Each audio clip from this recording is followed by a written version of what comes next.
Assalamualaikum warahmatullahi wabarakatuh. Nama Sofyatul Widad Bahtiar, NIM S2019-1176, kelompok 12 Hukum Tata Negara. Saya di sini akan menjelaskan tentang A. Kedudukan Presiden berdasarkan Undang-Undang Dasar Negara Republik Indonesia 1945. 1. Kedudukan Presiden sebagai Kepala Negara sekaligus Kepala Pemerintahan.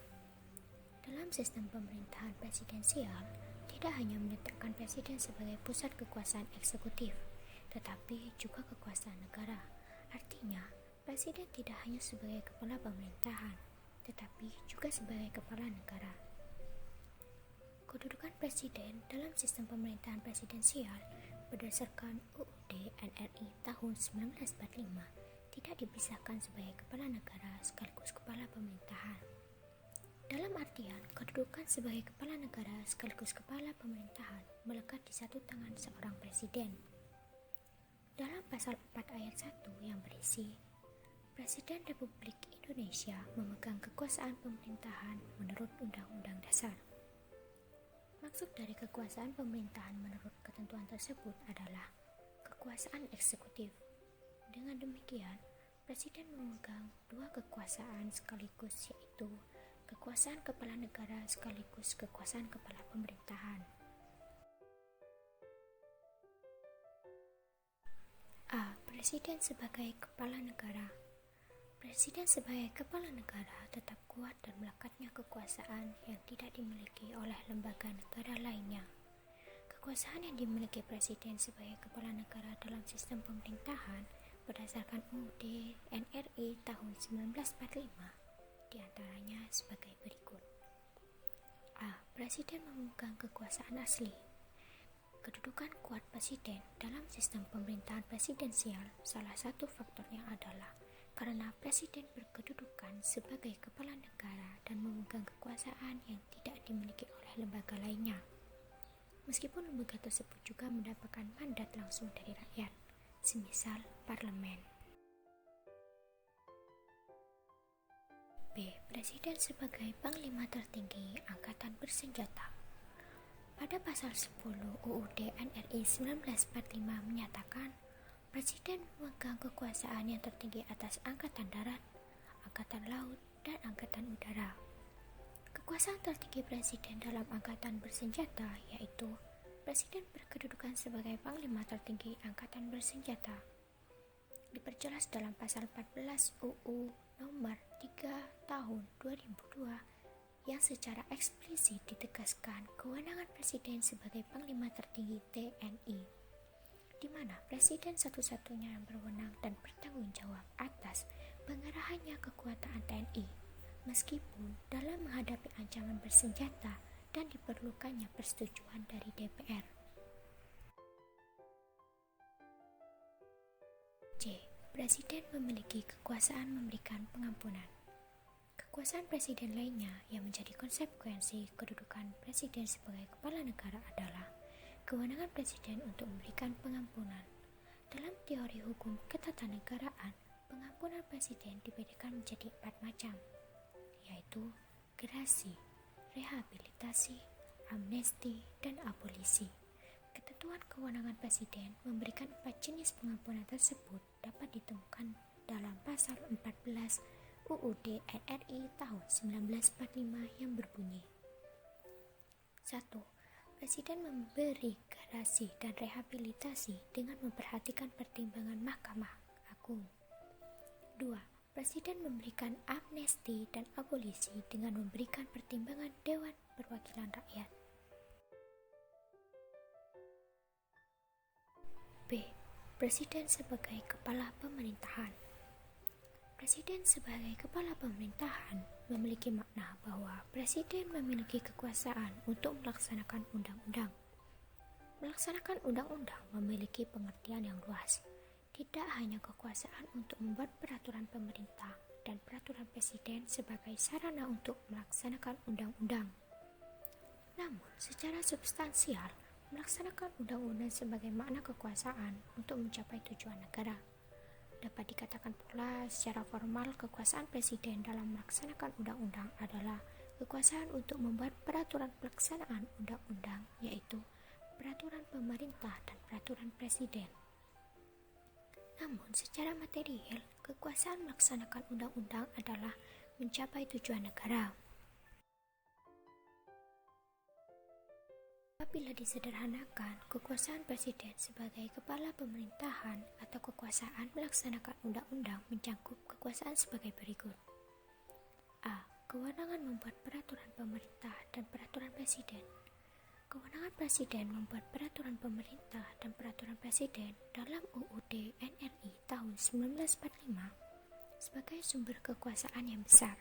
Presiden dapat menjalankan undang-undang dengan kedua sarana peraturan tersebut sesuai delegasi peraturan di atasnya serta asas pembentukan peraturan perundang-undangan. B. Kewenangan mengangkat dan memberhentikan menteri-menteri kabinet. Dalam Undang-Undang Dasar NRI tahun 1945 menempatkan presiden sebagai pemegang kekuasaan menjalankan pemerintahan. Mengingat kekuasaan pemerintahan yang begitu luas, presiden dibantu oleh menteri-menteri dalam menjalankan pemerintahan. Menteri adalah pembantu presiden yang menguasai bidang tertentu dalam pemerintahan. C. Kekuasaan penyelenggaraan administrasi negara. Kekuasaan administrasi negara merupakan kekuasaan yang luas mencakup seluruh tugas-tugas dan wewenang pemerintahan. Administrasi negara melingkupi segala kegiatan yang berhubungan dengan penyelenggaraan urusan publik atau kebutuhan publik oleh pemerintah. Dengan demikian, kekuasaan administrasi negara merupakan kekuasaan pemerintah untuk menyelenggarakan urusan publik supaya tujuan negara dapat dicapai. D. Kekuasaan penyelenggara hubungan luar negeri. Kekuasaan penyelenggara hubungan luar negeri atau kekuasaan diplomatik meliputi kekuasaan mengadakan perjanjian dengan negara lain, menyatakan perang dengan negara lain, mengadakan perdamaian dengan negara lain, dan mengangkat duta dan konsul untuk negara lain, serta menerima duta dan konsul dari negara lain. Bismillahirrahmanirrahim. Assalamualaikum warahmatullahi wabarakatuh. Di sini saya, Fernanda Arif Syaputra, akan melanjutkan poin yang selanjutnya mengenai kedudukan presiden berdasarkan Undang-Undang Dasar Negara Republik Indonesia tahun 1945, yakni poin yang kedua mengenai kedudukan presiden mandataris rakyat atau mendapat mandat langsung oleh rakyat. Nah, sarana untuk mendelegasikan mandat langsung oleh rakyat adalah pemilihan umum presiden dan anggota legislatif secara langsung, sehingga presiden dan lembaga legislatif sama-sama mendapat legitimasi rakyat yang menjadikan keduanya memiliki kedudukan sejajar dan terpisah. Nah, dengan demikian pemberian mandat langsung oleh rakyat melalui pemilihan umum langsung akan melahirkan separation of power. Nah, dalam pelaksanaan separation of power ini akan melahirkan hubungan checks and balance serta mengharuskan adanya masa jabatan presiden yang tetap sehingga presiden dan pemerintahannya dapat menjalankan tugas dan kewenangannya hingga akhir masa jabatannya atau fixed term. Nah, namun sarana kontrol dan penyeimbang presiden dapat dijatuhkan pada masa jabatannya melalui mekanisme impeachment. Nah, sehingga konsep separation of power, check and balance, fixed term, dan impeachment ini merupakan karakteristik dari pemerintahan presidensial. Nah, jadi dalam pemerintahan presidensial ini karakteristiknya adalah adanya konsep separation of power, check and balance, fixed term, dan impeachment.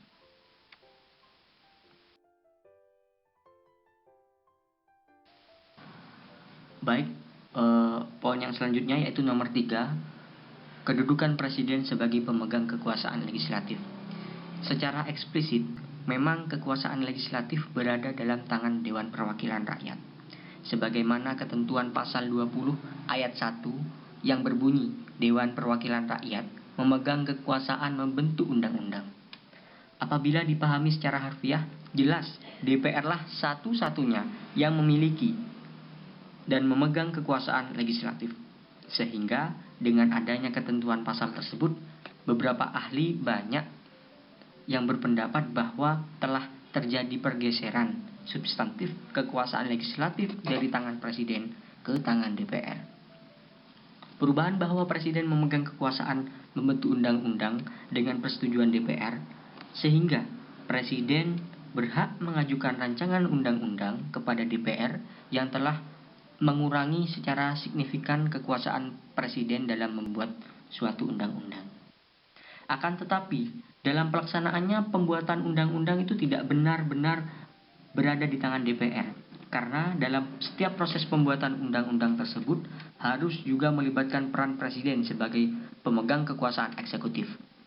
Ketentuan pada pasal 20 ayat 1 bahwa DPR memegang kekuasaan membentuk undang-undang tidak berdiri sendiri, melainkan masih terdapat ayat selanjutnya yang juga mengatur pembuatan undang-undang, yaitu pasal 20 ayat 2 yang berbunyi setiap rancangan undang-undang dibahas oleh DPR atau Dewan Perwakilan Rakyat dan Presiden untuk mendapat persetujuan bersama. Ketentuan ayat ini paling tidak mengandung dua hal yang mengharuskan keterlibatan Presiden dalam proses pembuatan undang-undang, yaitu pembahasan dan persetujuan. Sebuah rancangan undang-undang harus dibahas bersama antara DPR dan Presiden, baik itu inisiatif rancangan undang-undang tersebut datangnya dari DPR maupun datang dari Presiden, hingga kedua lembaga tersebut bersepakat untuk menyetujui rancangan undang-undang yang dibahas menjadi sebuah undang-undang. Rancangan undang-undang tidak akan pernah menjadi sebuah undang-undang apabila DPR sebagai pemegang kekuasaan legislasi tidak melibatkan Presiden dalam pembahasan dan pengambilan keputusan. Jadi, meskipun secara eksplisit disebutkan kekuasaan legislatif berada di tangan DPR, namun kekuasaan tersebut justru bersifat semu karena tidak akan berarti tanpa adanya keterlibatan Presiden. Apalagi kembali dikuatkan dengan adanya ayat ketiga yang berbunyi, jika rancangan undang-undang itu tidak mendapat persetujuan bersama, rancangan undang-undang itu tidak boleh diajukan lagi dalam persidangan Dewan Perwakilan Rakyat masa itu. Dengan demikian, Presiden dalam sistem pemerintahan berdasarkan Undang-Undang Dasar Negara Republik Indonesia tahun 1945 masih berkedudukan sebagai pemegang kekuasaan legislatif. Demikian dari saya. Untuk selanjutnya yaitu hubungan Presiden dengan lembaga negara lain dalam Undang-Undang Negara Republik Indonesia tahun 1945 akan disampaikan oleh pemateri yang selanjutnya. Demikian sampai di sini yang dapat saya sampaikan. Kurang lebihnya mohon maaf. Wabillahi taufiq wal hidayah. Assalamualaikum warahmatullahi wabarakatuh.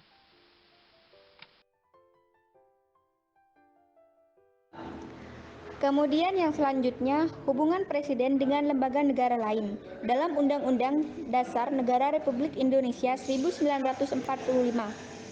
Yang pertama, hubungan Presiden dengan Dewan Perwakilan Rakyat yang sering kita kenal dengan DPR. Hubungan Presiden dengan DPR menjadi salah satu penentu dianutnya sistem pemerintahan presidensial. Kedua lembaga ini mempresentasikan hubungan lembaga eksekutif dan lembaga legislatif. Kemudian terdapat lembaga negara lain yang digolongkan menjadi lembaga legislatif, yaitu MPR dan DPD. Namun yang memegang kekuasaan legislatif secara nyata atau real hanyalah DPR dan DPD. Sistem pemerintahan merupakan perwujudan dari pengelolaan hubungan lembaga legislatif dan lembaga eksekutif. Sehingga hubungan Presiden dan DPR akan memberikan kejelasan dianutnya sistem pemerintahan yang presidensial. Hubungan Presiden dengan DPR harus dilihat dari tiga sudut pandang, yaitu yang pertama dilihat dari fungsi legislatif, kemudian yang kedua dilihat dari fungsi budget, kemudian yang terakhir yang ketiga dilihat dari fungsi pengawasan.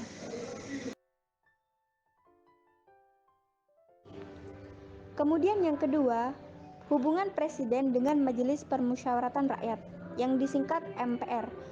Keberadaan MPR dalam Undang-Undang Dasar Negara Republik Indonesia tahun 1945 dikategorikan sebagai lembaga legislatif. Oleh karena itu, hubungan yang dibangun antara Presiden dengan MPR harus dibangun dalam bingkai hubungan yang eksekutif dan legislatif. Namun, keberadaan MPR sebagai lembaga legislatif tidak memiliki kekuasaan legislatif secara nyata, karena hanya berwenang merubah dan menetapkan undang-undang dasar, melantik dan memberhentikan presiden dalam masa jabatannya melalui mekanisme impeachment. Hubungan presiden dan MPR terjadi dalam momen-momen seremonial seperti pelantikan dan pemberhentian presiden apabila terbukti melanggar hukum dan tidak memenuhi syarat sebagai presiden. Saya Karina Sabila Putri Afroza akan melanjutkan penjelasan pemateri sebelumnya mengenai hubungan presiden dengan lembaga negara lain dalam Undang-Undang Negara Republik Indonesia tahun 1945. Yang ketiga ada hubungan presiden dengan Dewan Perwakilan Daerah. Hubungan langsung antara presiden dengan DPD setara dengan hubungan presiden dengan DPR. Hubungan demikian terjadi setelah adanya putusan MK yang mengembalikan kewenangan DPD, baik dari fungsi legislasi, budget, dan pengawasan. Kewenangan tersebut tidak lagi dilakukan melalui perantara DPR, sehingga keberadaan DPD juga dapat dikatakan sebagai lembaga legislatif yang nyata atau real legislatif. Yang keempat ada hubungan presiden dengan Mahkamah Agung.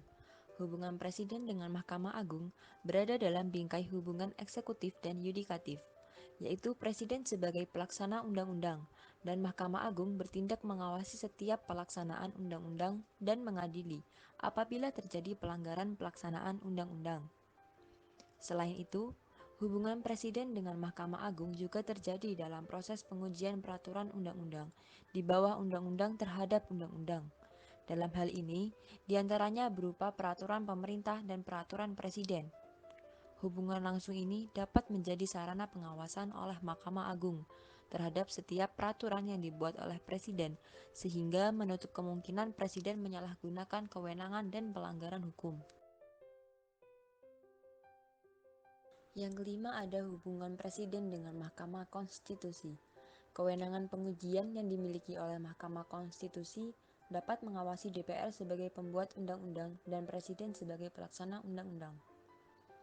Mahkamah Konstitusi juga berperan untuk memutus dugaan presiden melakukan pelanggaran hukum dan tidak memenuhi syarat sebagai presiden yang diajukan oleh DPR sebagai saran pemakzulan presiden atau yang dikenal dengan mekanisme impeachment. Keterlibatan Mahkamah Konstitusi dalam mekanisme impeachment menjadikan Mahkamah Konstitusi memiliki hubungan langsung dengan Presiden. Putusan Mahkamah Konstitusi akan menjadi sarana pengawasan terhadap Presiden, sehingga menghindarkannya dari segala tindakan melawan hukum.